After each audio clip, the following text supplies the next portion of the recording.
Hello, hello, hello. Welcome to my very first ASMR video for Sleepy Samantha ASMR.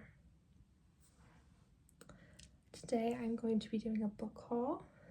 I'm very excited. I am an avid reader. Avid reader. So this is a lo-fi video. Again, new to filming, so the sound quality and the lighting will be worked on if this seems to go in the direction of people wanting to watch. Like I said, today is a book haul. All of my books are over here. There will be different books from all sorts of genres. And I will explain how I acquired each book, and I'm very excited to get started. So without further ado, lay back or sit back and relax.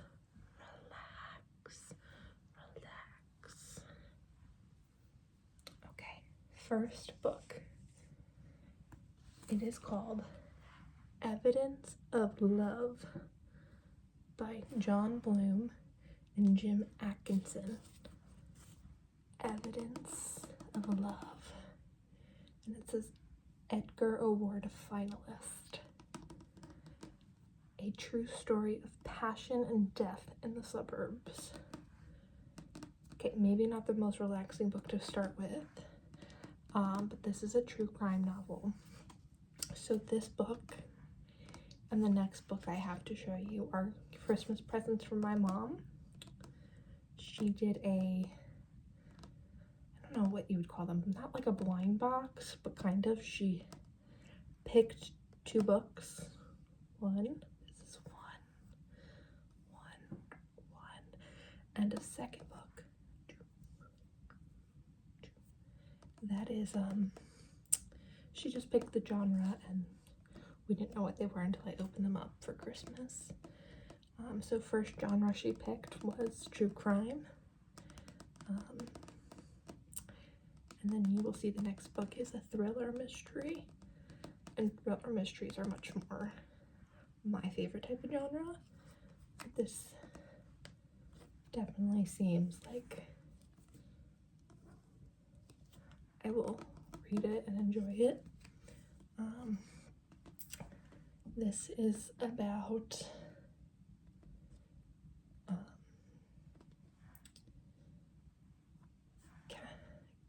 Candy Montgomery and Betty Gore had a lot in common. They sang la la la la.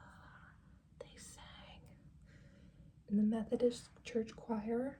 Their daughters were best friends. Their husbands had good jobs working for technology companies in North Dallas suburbs known as Silicon Prairie. Okay, I've heard of Silicon Valley, but never the Prairie. But beneath the placid surface of the scenery, perfect lives, both women simmered with unspoken frustration and unanswered desire. On a hot summer day in 1980, so this takes place in 1980, and again, it is true crime. The secret passions and jealousies that linked Candy and Betty exploded into murderous rage. Okay, again, I'm sorry, this is what we start with. It's not relaxing, but it is in my haul. What happens next is usually stuff of fiction, but the bizarre and terrible act of violence that occurred in Betty's utility room that morning was all too real. Based on exclusive interviews with the Montgomery and Gore families, Evidence of Love is the riveting account of gruesome tragedy in a trial that made national headlines when the defendant entered the most unexpected of pleas. Not guilty, sorry. There's a big difference between guilty and not guilty. Plea of not guilty by reason of self-defense. I've never heard of this story. I do know quite a bit of some true crimes, but this is a new one for me. book 1 from my mom. 1 from my mom. Okay, so next we have book 2 from my mom. Book 2. This was the genre of thriller mystery. I'm not going to read the back of every single book, but I figured I would touch upon each novel. This one is so pretty. I know it's a mystery thriller, and it's not going to be as pretty with the words as this background, though. So for Salt, S-A-L-T,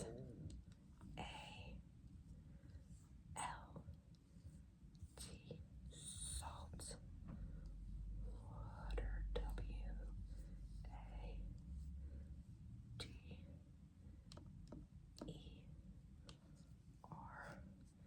salt water. And I think it's just a beautiful, beautiful cover. And on the back, where it is the praise for salt water, you can see this little gold snake. So there is a gold snake on the cover of Salt Water. And then at the bottom is the tail end of that same snake from the top. So yeah, these are the 2 books from my mom. And we will be moving on now. Next is a book I bought myself. It wasn't originally a part of what I was looking to buy for the year, but my friend inspired me to join her group of women and her husband. So it's her husband and a bunch of other women who are doing this 21 days of prayer and fasting. And so this is a book about prayer and fasting. So from January 5th,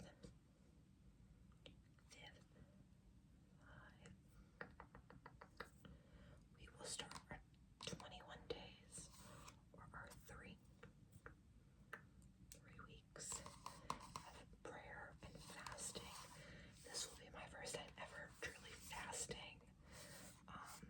And we are all different in the group. I know most people associate immediately like not eating, and I am giving up a specific food category, which is like your extra sugary goods, like no more cookies or cake or ice cream or extra dessert sugar stuff that we all tend to indulge in on the holidays. They're more readily available, and I just feel like my body needs that time to reset. And it's not just about fasting on your own, it's about prayer, so praying to the Lord about getting you through.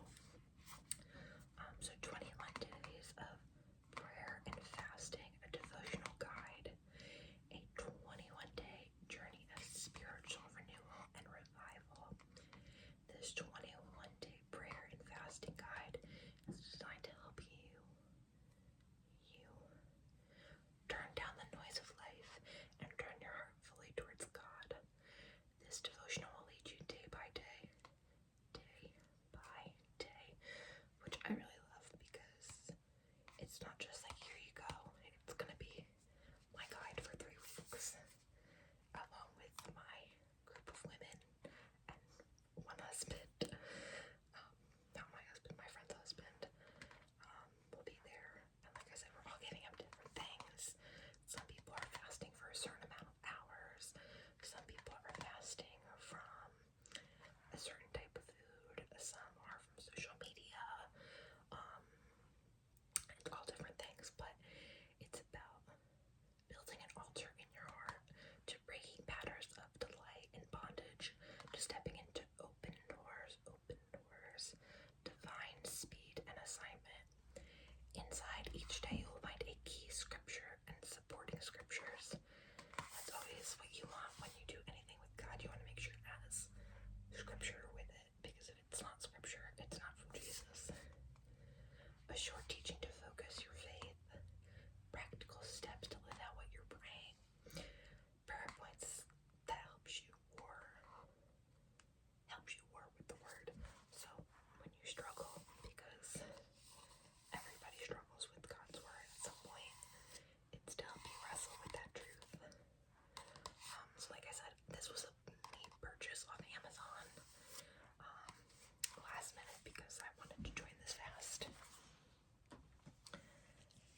it's breath. So you're breathing.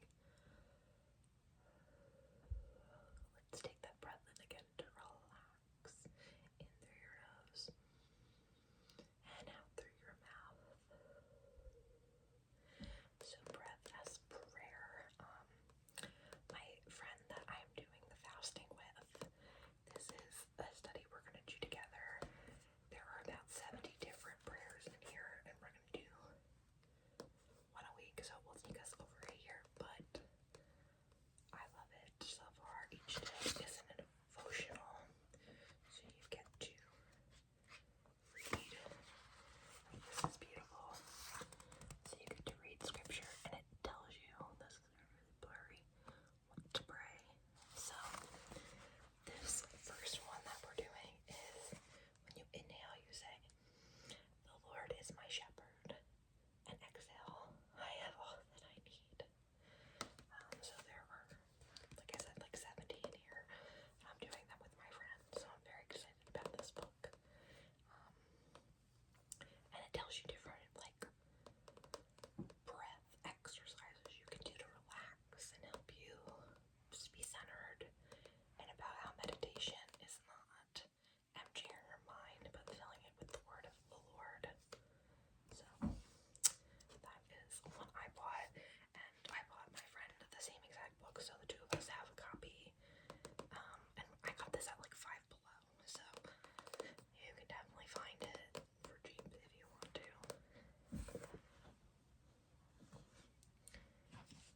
Next up, so that same friend that I'm doing my fasting and that study with bought me this book, Fervent,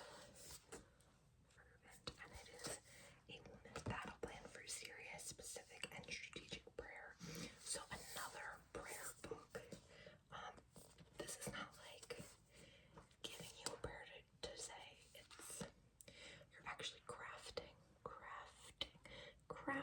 your own prayer based on a specific subject of life. So this was a Christmas gift from my friend, and I'm very excited.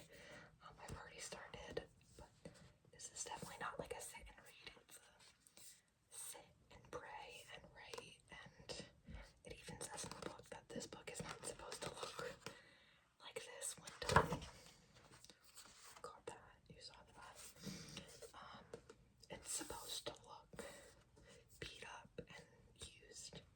So that's my gift for my friend.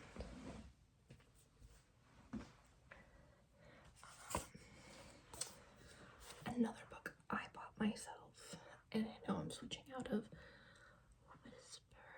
whisper to soft spoken. So you tell me which one you like better. But this is No God But One, Allah or Jesus, by Nabal. Okay, I'm not going to pronounce his last name because I know I'm going to butcher it, and I don't want to mess up his last name. He has since passed, this author, so out of respect, I don't want to butcher it. But you can see it right here, Qureshi.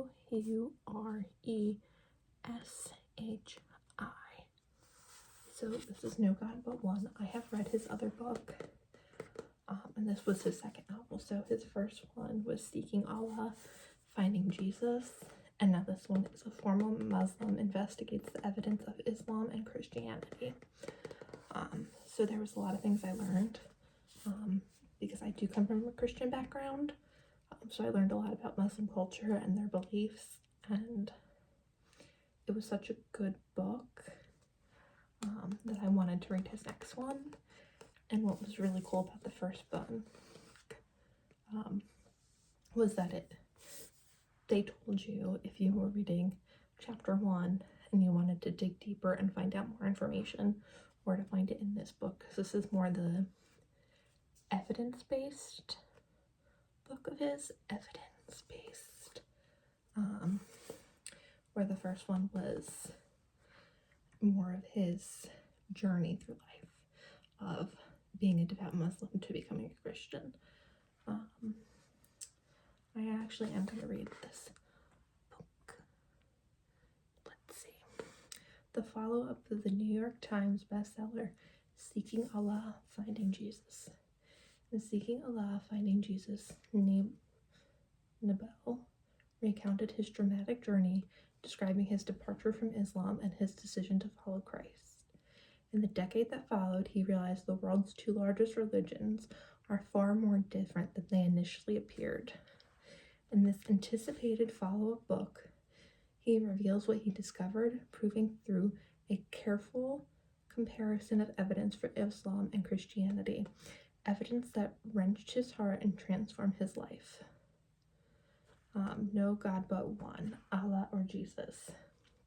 Addresses the most important questions at the interface of Islam and Christianity.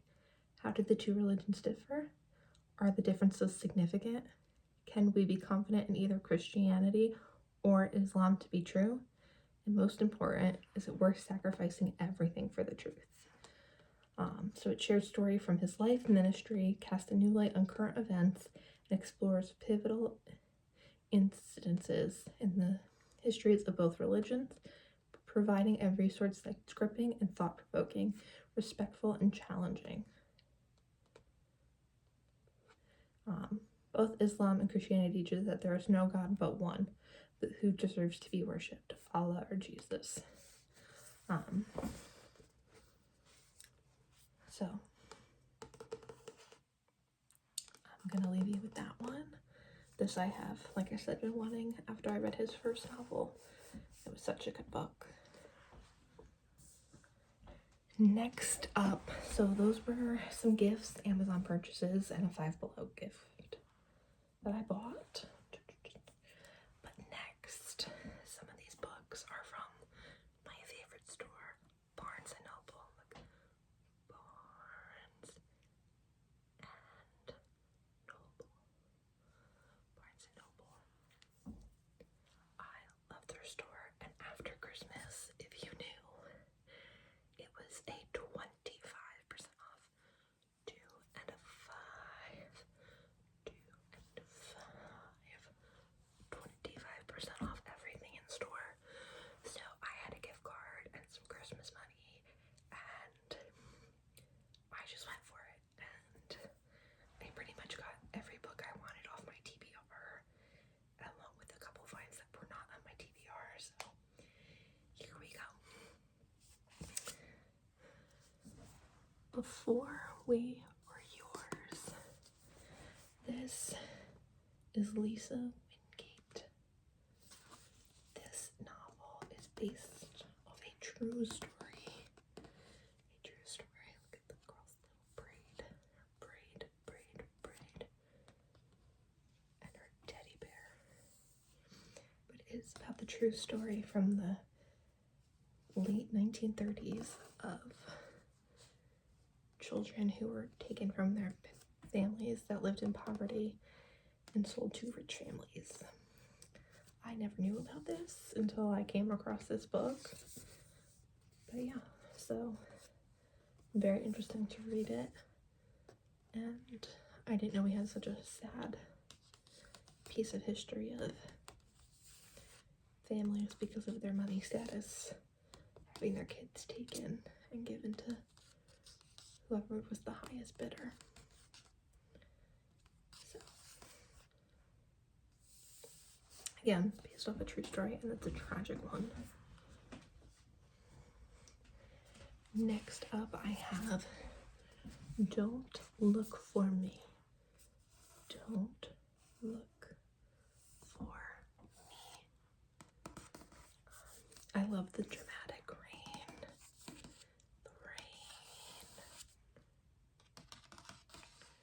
The dramatic rain in the photo. It just, the greatest risk isn't running away, it's running out of time. So this book, definitely, I'm excited to read it. I have read Wendy Walker before. I have read another one of her novels, and I did enjoy it. So I saw the description of this, of a mother who is just declared a runaway mother, like leaving her family, just got tired, but obviously it's a mystery novel, and if it were that simple, it would not be this big of a book.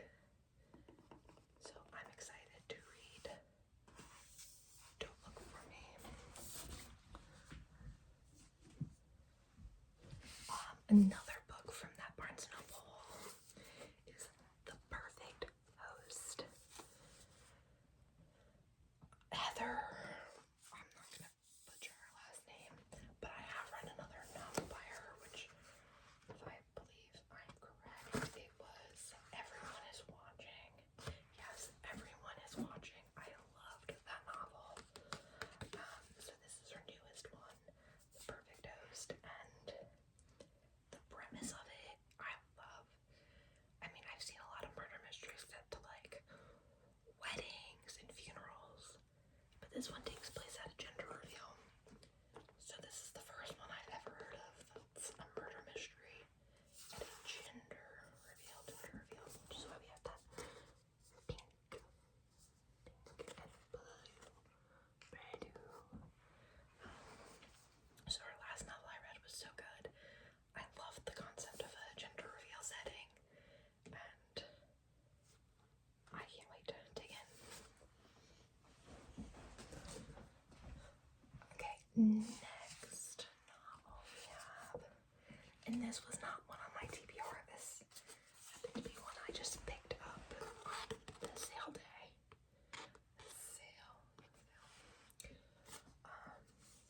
It's by Paula Hawkins, and most people know her from Girl on the Train. I never actually read Girl on the Train. I think by the time I got the book, it was just so popular, I kind of lost interest. So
was kind of a bold decision to buy 2 books from the same author that I've never read, so I'm really hoping I like these novels because I've never read a Patty Calvin novel.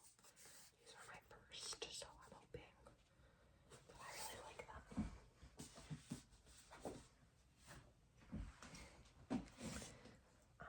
Speaking of art, I actually bought this like last. Okay, so these books are from December. This one I bought right after Thanksgiving, right when it was announced like the book of the year.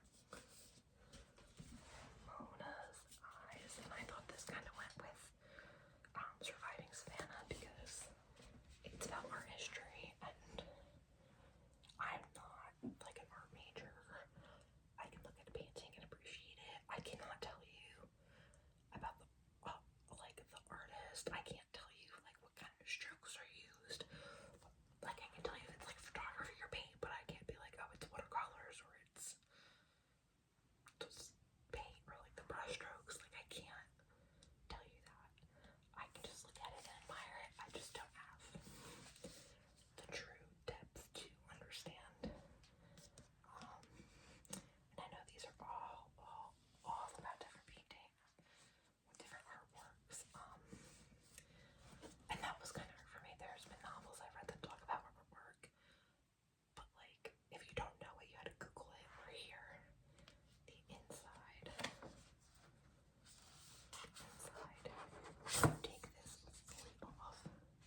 This whole thing opens up, and there's every single artwork they talk about. I don't have to go to Google and be like, what am I looking for?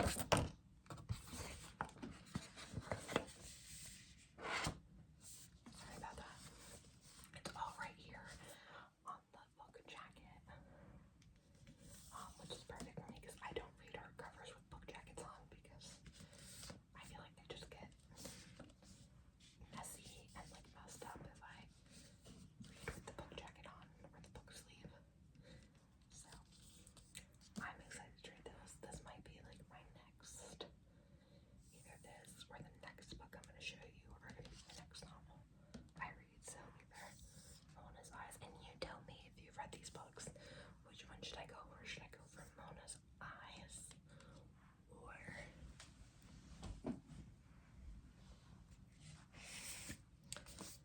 The House of My Mother by Shari Frankie? I did not know the YouTube scandal when it happened. I did watch the documentary on Hulu about what had happened, and it's just a horrible, horrible story. So I wanted to pick up her, I guess, memoir about her life and what it was like growing up as the eldest in the household. Because I would assume her and maybe the brother have memories of life before filming, but I'll be interested to see. So which one do you think I should read? Mona's Eyes or The House of My Mother? Let me know. I'm torn between the two for my next read.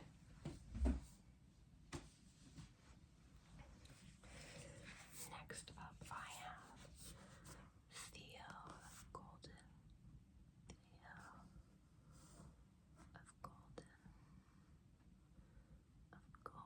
And look at this really nice feather that's drawn on the front as I try to outline it. Theo of Golden. This was actually a recommended book pick on my Goodreads. And I love on the back the bench. Like it makes me feel like I want to go outside on a warm day with like a hat and this book and just like be left alone for a few hours in nature to read. I am going to read the back of this one. One spring morning, a stranger arrives in the small southern city of Golden. No one knows where he has come from or why. His name is Theo, and He asks a lot more questions than he answers. Theo visits the local coffee shop where 92 pencil portraits hang on the wall. Again, artwork. Portraits of the people of Golden done by a local artist. He begins to purchase them one at a time, putting them back in the hands of their rightful owner. With each exchange, a story is told, a friendship blooms, and life altered. A story of giving and receiving, of seeing and being seen. Theo of Golden is a beautifully crafted novel about the power of creative generosity, the importance of one true to a purposeful life, and the invisible thread of kindness that binds us to one another. So yeah, I'm excited to read this one. Lots of stories to go with each painting. Again, novels with different artwork or focusing on the art medium. So I do love that. Next, we're going to get into my books from, well, I'll explain each one as I go. So, I have 640 to Montreal. This book, my fiance was debating on getting me. He was not sure if I would like it. So when I went to Barnes & Noble after Christmas, he said, look at that 640 to Montreal and see if you